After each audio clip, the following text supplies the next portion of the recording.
Hai, kami Revera Prime dan di video kali ini kita akan coba bahas perbedaan investasi dan trading. Mana yang lebih cuan? Kalian harus paham ya. Oke, sebelum kita mulai videonya, jangan lupa like, share, dan subscribe video ini jika membantu kalian.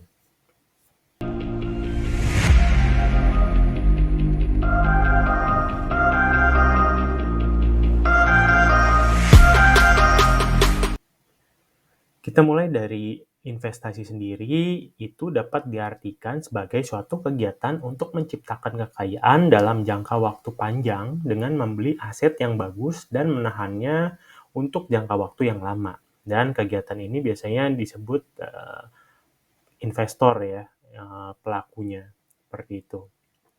Dan untuk trading sendiri merupakan kegiatan yang dilakukan untuk menghasilkan keuntungan dalam waktu yang relatif singkat dan pelakunya biasanya disebut trader.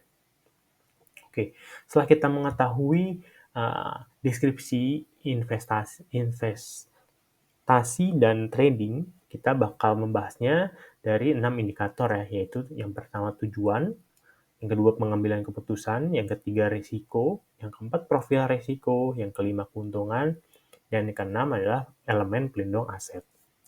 Oke, kita mulai dari indikator yang pertama, yaitu tujuannya. Di sini investasi dan trading memang memiliki tujuan yang berbeda, di mana investasi kegiatan yang bertujuan untuk menghasilkan kekayaan dalam jangka waktu yang lama, dan seorang investor memiliki tujuan menghasilkan kekayaan yang besar dengan membeli aset yang bagus dan menahannya. Hampir sama dengan deskripsi yang sebelumnya. Namun dari sisi trading, tujuannya itu menghasilkan kekayaan dalam waktu singkat, sementara trader memegang aset hanya untuk interval yang lebih pendek gitu. Jadi tujuan dan deskripsinya hampir sama ya, baik investasi maupun trading. Selanjutnya kita ke pembahasan pengambilan keputusan. Biasanya investasi, pengambilan keputusannya harus memiliki kemampuan analisis fundamental yang tajam ya, memahami bisnis model itu baik di saham ataupun project atau utility pada kripto. Dan orang-orang yang berada di baliknya seperti manajemen, developer, founder, ataupun director-directornya ya. Nah, serta prediksi saham, kripto, ataupun aset-aset itu di masa mendatang. Dan jika investasi, fluktuasi pasar tidak memberikan banyak pengaruh, apalagi memang investasinya menggunakan tipe DCA ya, atau dollar cost averaging, seperti itu. Namun, pengambilan keputusan trading itu harus memiliki kemampuan analisis teknikal yang mumpuni, agar dapat membaca momentum, tren pasar, pergerakan, fluktuasi harga, dan sentimen-sentimen yang mempengaruhi harga di pasar supaya nggak salah beli, seperti itu. Selanjutnya ke bagian resiko.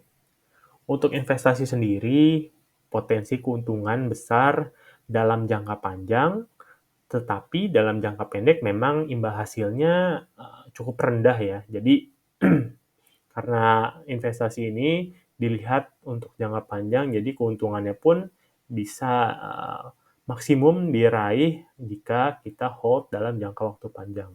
Tingkat resikonya pun untuk kerugiannya cukup beragam ya, tergantung produk investasi yang Anda gunakan.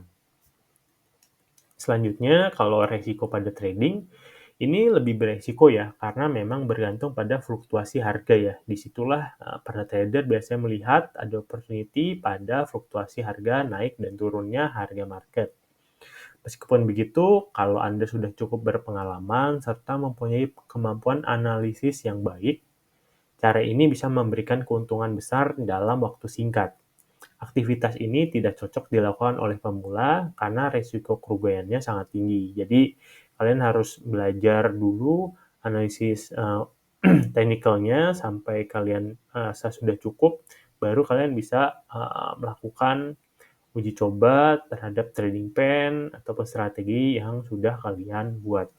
Nah, tipsnya adalah setiap instrumen pada dasarnya memiliki keuntungan serta risikonya tersendiri ya. Jadi, kita harus memahami resiko tiap aset atau instrumen yang akan kita pilih. Seperti itu.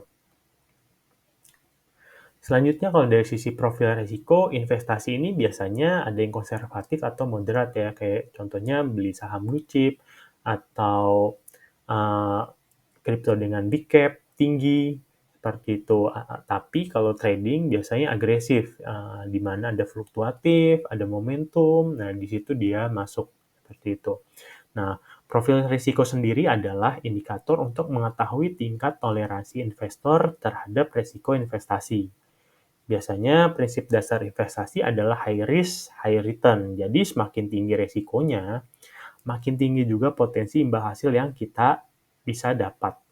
Oleh karena itu, penting bagi Anda untuk mengenali profil resiko Anda masing-masing dan terlebih dahulu sebelum melakukan penanaman modal ya. Jadi profil resiko ini memang bisa kita breakdown ke satu video sendiri ya. Nanti kita akan coba bahas profil resiko. Kalau kamu pengen profil resikonya dibahas lebih detail, bisa tulis di kolom komentar ya untuk request.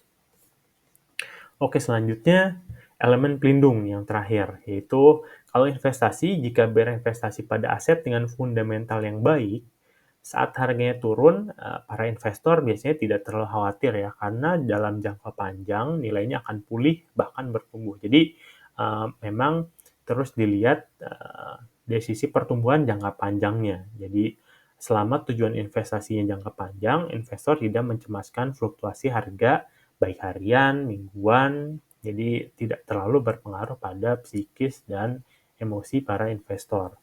Berbeda dengan trading, elemen pelindungnya ada dua.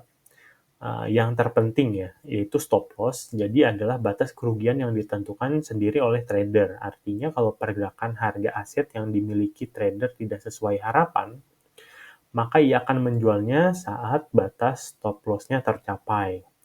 Dan juga take profit ya, jadi batasan untuk membatasi keuntungan seorang trader. Kedua batasan ini berbeda satu sama lain antar trader ya.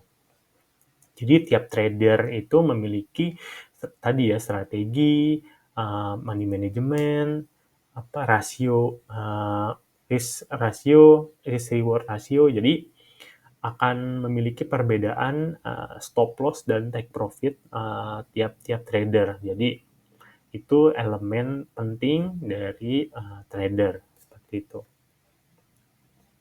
Oke, jadi konklusinya adalah mana sih yang lebih cocok untuk kamu. Jadi kalian bisa jawab itu sendiri ya setelah tadi melihat pembahasannya dari 6 indikator tersebut. Dan mana yang lebih cuan ya. Jadi menurut kamu apakah kamu ingin nge-hold lama dan mendapatkan cuan maksimal atau memang cuan yang kalau misalnya kamu handal sudah jago itu cuannya juga bisa tinggi dengan periode interval yang tidak terlalu lama ya, seperti itu.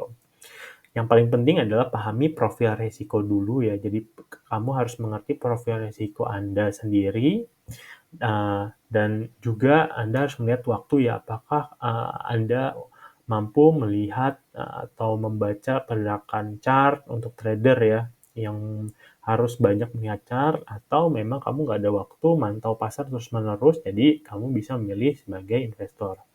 Dan itu juga tergantung minat dan aliran yang kamu pilih ya. Jadi Anda lebih pengen minatnya kemana, nah itu yang Anda bisa tentukan sendiri. Dan jangan lupa juga untuk terus belajar, terus update, terus improvisasi dari kesalahan atau jurnal yang sudah Anda tentukan di awal. Oke, mungkin itu aja yang bisa kita sampaikan mengenai perbandingan investasi dan trading. Jangan lupa tulis di kolom komentar kalau masih ada pertanyaan atau mau diskusi. Jangan lupa like, share, dan subscribe video ini jika membantu kamu ya. Oke, thank you semua yang udah nonton. Semoga kalian semua sehat-sehat ya. Thank you.